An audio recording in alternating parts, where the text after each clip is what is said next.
Hello, I want to share with you all the stuff that I've learned about pumping that I wish I knew when I started going back to work. I think I'm going to make it in segments. So I'm going to make the first segment about storage and bottle solutions. I wanted a combination of bottle and storage container that were compatible, and I didn't want to use plastic bags because those are one-use items, not as good for the environment, costlier in the end, etc. I wanted to be able to take what it was in the freezer, take it out of the freezer and thaw it, and then screw a nipple on to that same container for the baby to eat, just because it's easier. It seems like it should be that way. But when I looked on Amazon for like the good nipples that are good for breastfed babies to avoid nipple confusion, and I looked for good containers to freeze it in, none of like the highly rated options were compatible. I looked for this for like days and days, and there was like no good solution, not even really a solution as far as I remember.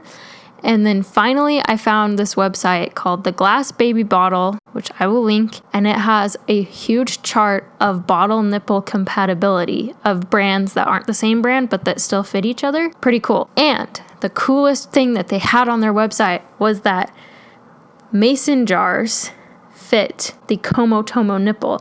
The Komotomo nipple is the highest rated nipple on Amazon for breastfed babies. Here I have a mason jar with a nipple on it and with milk inside of it. Pretty nifty.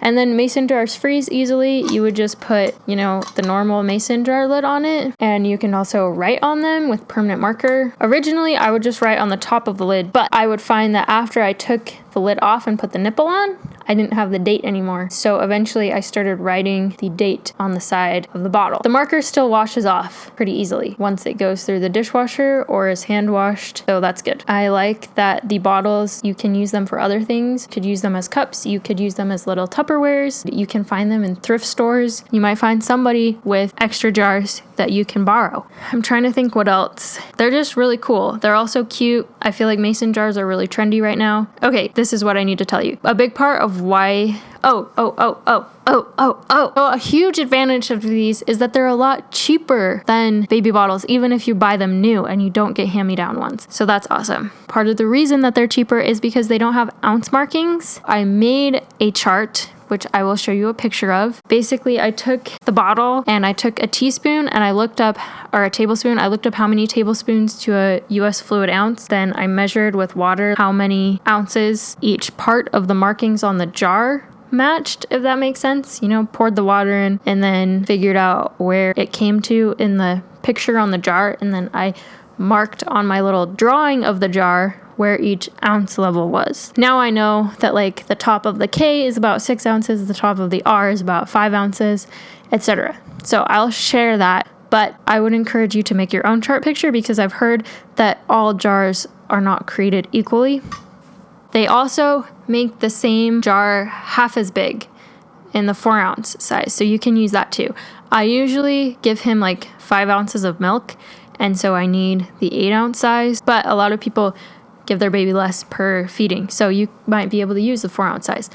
However, if you were going to use the 4 ounce size, know that you can probably only fill it to about 3 ounces or 2.5 ounces, because honestly, when I fill this up, even to right underneath where the band comes to the top of this little lip right here, when my husband opens it to replace the lid with the nipple, it kind of spills, especially if he's doing it with one hand while holding a baby. And so you don't really want to fill these up all the way. I usually fill them to 4 to 6 ounces. I don't fill them up over that.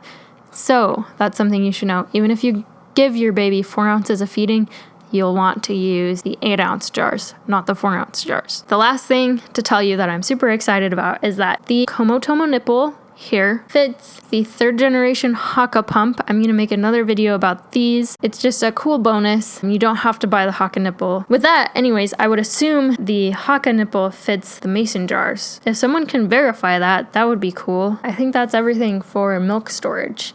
I mean, that's not everything about milk storage, but that's all for milk storage containers and feeding containers. Thanks for watching. Bye.